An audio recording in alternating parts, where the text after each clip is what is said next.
Bonjour à toutes et à tous, je vous retrouve pour une nouvelle vidéo consacrée à l'inaptitude d'un salarié à son poste de travail.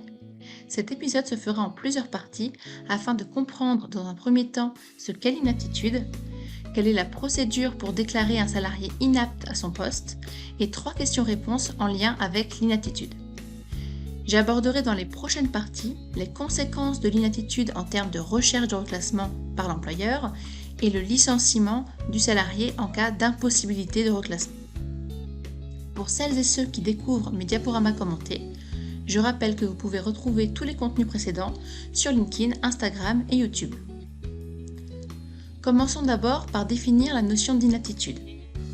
Avant la loi travail d'août 2016, l'inaptitude n'était définie par aucun texte. Certains auteurs avaient donc défini l'inaptitude comme l'inadéquation entre un certain état de santé et les différentes contraintes du poste de travail. Ces contraintes peuvent être d'ordre physique, psychique ou organisationnel. Depuis le 1er janvier 2017, l'inaptitude est définie par le Code du travail. Un salarié peut être déclaré inapte à son poste de travail uniquement lorsqu'aucune mesure d'aménagement, d'adaptation ou de transformation du poste de travail occupé n'est possible et que son état de santé justifie un changement de poste. Je rappelle également que seul le médecin du travail est habilité à émettre un avis d'inaptitude. Voyons à présent la procédure que doit suivre le médecin du travail avant de déclarer un salarié inapte à son poste. Il faut bien comprendre que l'avis d'inaptitude résulte d'un processus. Il s'agit d'une décision ayant des conséquences importantes tant pour le salarié que pour l'employeur. Avant d'émettre un avis d'inaptitude, le médecin du travail doit donc s'assurer qu'il n'y a pas d'autre solution possible permettant le maintien du salarié à son poste de travail. Le médecin du travail doit donc suivre scrupuleusement la procédure prévue par le Code du travail. Le médecin doit d'abord étudier le poste de travail du salarié ainsi que ses conditions de travail. Ces études sont réalisées par le médecin du travail lui-même ou par délégation par un autre membre de l'équipe pluridisciplinaire. Le médecin du travail doit également échanger avec l'employeur. Cela permet à l'employeur de faire valoir ses observations. En pratique, cet échange peut avoir lieu en même temps que l'étude de poste et des conditions de travail. Le médecin doit aussi bien évidemment échanger avec le salarié. En pratique, l'échange avec le salarié a lieu au cours de la visite médicale. Le médecin du travail peut émettre l'avis d'inaptitude en un seul examen. Ce n'est que si le médecin du travail l'estime nécessaire qu'un second examen est organisé pour conclure définitivement à l'inaptitude médicale du salarié. Ce second examen doit être organisé dans un délai maximum de 15 jours après le premier examen.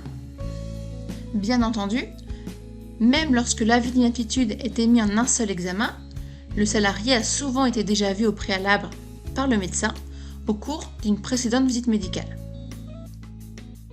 Afin d'éviter tout vice de forme lié à la procédure d'inaptitude, il convient d'être vigilant sur plusieurs points. La première chose est de penser à vérifier que le poste de travail déclaré sur la liste du personnel transmise au service de santé au travail est bien à jour. Cela permettra d'éviter une erreur sur le libellé de poste pour lequel le salarié est déclaré inapte. Ensuite, après réception de l'avis d'inaptitude, il convient de vérifier que l'avis comporte bien les mentions suivantes. La date de l'étude de poste, la date de l'étude des conditions de travail, la date de la mise à jour de la fiche d'entreprise et enfin la date de l'échange avec l'employeur.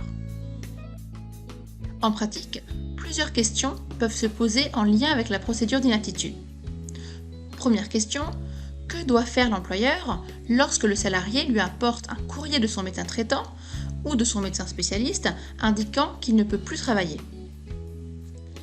Précisons d'abord que ce document n'est en aucun cas un avis d'inaptitude. Il convient donc de prendre rendez-vous avec le médecin du travail pour vérifier la compatibilité entre l'état de santé du salarié et son poste de travail. Concernant plus spécifiquement la procédure d'inaptitude, une question revient souvent. Le médecin du travail doit-il transmettre l'étude de poste et des conditions de travail à l'employeur lorsque celui-ci en fait la demande? Il convient d'abord de préciser qu'il n'existe pas de formalisme particulier pour transcrire les éléments de l'étude de poste. Le médecin du travail peut par exemple rédiger l'étude de poste directement dans le dossier médical du salarié.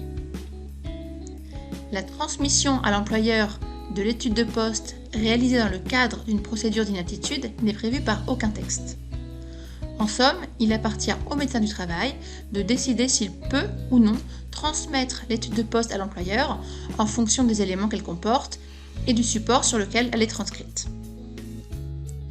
La dernière question à laquelle nous allons répondre concerne le lien entre l'inaptitude et un éventuel accident du travail ou une maladie professionnelle.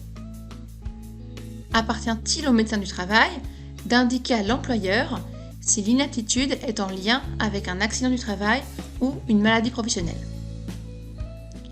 La réponse est négative. Cela ne relève ni du rôle ni de la responsabilité du médecin du travail. Je rappelle que par principe, le lien entre l'inaptitude et un éventuel accident du travail ou maladie professionnelle est soumis au secret médical.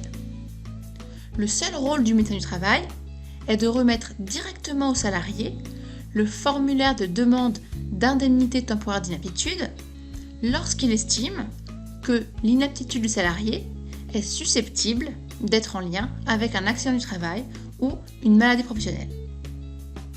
Le salarié doit également faire compléter un volet de ce formulaire à l'employeur. Ainsi, par ce biais, l'employeur saura que le médecin du travail estime que l'inaptitude du salarié est susceptible d'être en lien avec l'accident du travail ou la maladie professionnelle. Le formulaire d'indemnité temporaire d'inaptitude est ensuite remis à la caisse de la sécurité sociale et permet au salarié de percevoir des indemnités durant 1 mois au maximum après la déclaration d'inaptitude. Cette indemnité est versée par la sécurité sociale uniquement lorsque l'inaptitude est en lien avec un accident du travail ou une maladie professionnelle reconnue et indemnisée. La première partie de ce 4e épisode est terminée. J'espère que les réponses à ces questions vous seront utiles. Je vous retrouverai prochainement pour la 2e partie, dans laquelle j'aborderai plus particulièrement l'obligation de recherche de reclassement de l'employeur. Si vous avez aimé cet épisode, n'hésitez pas à le diffuser et à le partager. Je rappelle que vous pouvez retrouver ce contenu sur Instagram, YouTube et LinkedIn. Je remercie encore une fois Andy Trottin pour le montage de cette présentation et Julien Gentil pour la composition de la musique.